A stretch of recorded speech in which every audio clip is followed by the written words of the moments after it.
নমস্কার বন্ধুরা, আমি চন্দ্রানীর হেসেলে আপনাদের স্বাগত। আজকে যে রেসিপিটা আমি আপনাদের সাথে শেয়ার করব সেটা হলো দই চিকেন। তো আসুন তার জন্য কি লাগবে একটু বলে দিই। তো প্রথমে নিয়েছি এখানে আমি চিকেন নিয়েছি 750 গ্রাম। চিকেনটাকে ভালো করে ধুয়ে রেখে দিয়েছি, আর কিছু কোনো রকম মিশাইনি। নিচ্ছি আলু, এখানে আলু মোটামুটি 4টে আলুকে নিয়ে আমি এরকম টুকরো করে নিয়েছি। নিচ্ছি পেঁয়াজ বাটা, পেঁয়াজ দিয়েছি এখানে আমি 4টে বড় বড় পেঁয়াজের বাটা দেব দই, টক দই, আর দিয়েছি নুন দেব স্বাদ মতো, আর দেব সামান্য পরিমাণে চিনি, আর দিচ্ছি আদা রসুনের পেস্ট। তো চলুন দেখা যাক কিভাবে হবে রেসিপিটা। তো প্রথমেই আমি চিকেনগুলোকে ভালো একটা বোলের মধ্যে নিয়ে নেব। সেখানে সমস্ত উপকরণগুলো মানে দই এবং পেঁয়াজ বাটা এবং তার সাথে আদা রসুনের পেস্ট এবং নুন চিনি দিয়ে আমি এটাকে একটা ম্যারিনেশনের মধ্যে রেখে দেব। তো তার জন্য চিকেনগুলোকে নিয়ে নিলাম একটা পাত্রের মধ্যে। এবার সেখানেই আমি পেঁয়াজ বাটাটা দিয়ে দিচ্ছি। প্রথমে দিলাম পেঁয়াজ বাটা, তারপর দিচ্ছি টক দই। এখানে আমি টক দই নিয়েছি 100 গ্রাম মতো। দিচ্ছি 500 চিকেনে 750 চিকেনে 100 গ্রাম টক দই, এবং তার সাথে দিয়ে দিলাম নুন, চিনি, সামান্য পরিমাণে চিনি, আর দিয়ে দিচ্ছি আদা রসুনের পেস্ট। এবার দিয়ে ভালো করে হাতের সাহায্যে মাংসটার গায়ে পুরো ভালো করে মিশিয়ে নেব। তো রেসিপি আমি বেশি এখন একটু দিতে পারছি না, ছেলের পরীক্ষা চলছে, তাই জন্য হয়তো একটু কম রেসিপি দেওয়া হচ্ছে। তার জন্য কিছু মনে করবেন না, চ্যানেলটির কিন্তু পাশে থাকবেন। আমি আবার আসবো, আবার নতুন রেসিপি নিয়ে নিশ্চয়ই আসবো, এবং অনেকগুলো রেসিপি মাথায় এসেছে, সেগুলো তো আপনাদের সাথে শেয়ার করতেই হবে। তো যাই হোক, আমি এখানে মিশিয়ে নেওয়ার পর এটাকে চাপা দিয়ে আধ ঘন্টা মতো ম্যারিনেট করতে দিয়েছি। এবার বাই দ্যাট টাইম আমি এখানে যেহেতু দই চিকেন, তো এটা কিন্তু একটা হোয়াইট ডিশ হয়, তো সেই জন্য আমি এটাকে এখন সাদা তেলের মধ্যেই কিন্তু রান্না করব। সাদা তেল দিয়েছি, সাদা তেলটা জাস্ট গরম হবে, তারপরেই আমি এখানে গোটা গরম মশলা এবং তেজপাতা অ্যাড করব। গোটা গরম মশলা, এখানে এলাচ দিয়েছি, লবঙ্গ দিলাম, এবং তার সাথে দিয়ে দিয়েছি দারচিনি। তো এই রেসিপিটা কিন্তু রুটি, পোলাও বা আপনার ফ্রাইড রাইস, এবং সবথেকে তো বেশি ভালো লাগে পরোটার সাথে খেলে খুবই ভালো লাগে। এটা ডিনারের একটা ভালো রেসিপি, তো তাই জন্যই ভাবলাম আপনাদের সাথে একটু শেয়ার করি। তো এবার আমি তেজপাতাগুলো অ্যাড করে দিচ্ছি। এবার যে ম্যারিনেট করা চিকেনটা আছে সেটা এবার আমি আস্তে আস্তে এখানে অ্যাড করে দেবো, তেলটা গরম হওয়ার পরে। তো তার আগে একটা কাজ আছে, আলুগুলোকে আমাকে একটু ভেজে নিতে হবে। তো আলুগুলো একটু ভেজে নিচ্ছি। এখানে আমি আলু দিয়েছি, আলুটা অপশনাল, আপনারা চাইলে নাও দিতে পারেন। অ্যাকচুয়ালি আমি মাংসের আলু খেতে খুব ভালোবাসি, ওই কারণেই আর কি।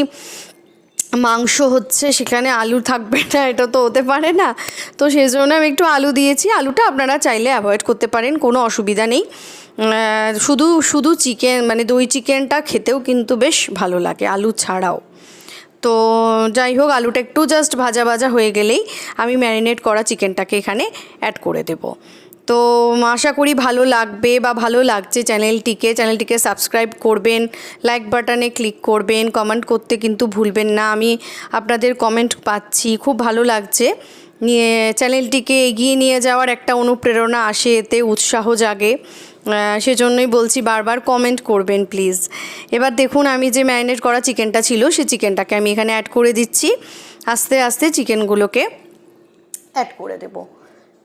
চিকেনগুলো অ্যাড করে দেওয়ার পর আরেকটা কথা বলে রাখি, রান্নাটা কিন্তু পুরোপুরিভাবে লো ফ্লেমে হবে, এবং যেহেতু এটার মধ্যে কোনো জল দেব না, তাই জন্য কিন্তু এই দইয়ের জল, পেঁয়াজের রস, এই সবেতেই কিন্তু এই মাংসটা সেদ্ধ হবে, এবং সেই জন্যই কিন্তু এটাকে একদম সিমে রেখে রান্না করতে হবে। এবার আমি এটাকে চাপা দিয়ে দিলাম, ব্যাস। এবার আর কোনো কাজ নেই, আস্তে আস্তে খানিকক্ষণ পরে একটু করে দেখব, আবার একটু নাড়াচাড়া করে দিয়ে আবার বন্ধ করে দেব। এইভাবেই এই প্রসেসটা চলবে, এবং সিমেই রান্নাটা হতে হবে, আপনাদেরকে তো বললামই, কারণ চিকেনটা কিন্তু জল ছাড়া এখানে সেদ্ধ হবে, তাই জন্য। তো আপনাদের দেখিয়ে দিচ্ছি, দেখুন কীরমভাবে চিকেনটা আমার গ্যাসটা সিমে রয়েছে এবং কিভাবে ফুটছে সেটা। তো এখন ঢাকাটা সরিয়ে দিলাম, সরিয়ে আপনাদের একবার দেখিয়ে দিচ্ছি। দেখুন চিকেনটা কীরমভাবে আস্তে আস্তে হচ্ছে। আবার একটু নাড়াচাড়া করে দেব, তাতে ওপরের যে মাংসটা আছে সেটা নিচে চলে যাবে এবং নিচেরটা উপরে চলে যাবে। তাতে কী হবে, গ্রেভিটা সব মাংসতেই সমান পরিমাণে ঢুকে যাবে। তো আপনারাও বানাবেন এবং অবশ্যই আমাকে জানাবেন কেমন লেগেছে, আমিও অপেক্ষায় থাকবো। তো এই রেসিপিটা আমার ছেলে খেতেও খুব ভালোবাসে, এমন কিছু তো ঝাল হয় না, যার জন্য বাচ্চারাও খেতে কিন্তু বেশ ভালোবাসে। আর স্বাদ বদল হিসাবে এই রেসিপিটা কিন্তু বেশ ভালো একটা রেসিপি। যেমন আমরা অনেক সময় মুরগির ঝোল বা মুরগির ঝোল ছাড়াও আর কি রান্না করব, কষা টষা রান্না করা হয়, তারপর ভাবি যে এই দই চিকেনটা কিন্তু ডিনারের জন্য একটা পারফেক্ট রেসিপি। তো এইভাবেই আবার ফুটতে দিয়ে দিয়েছি।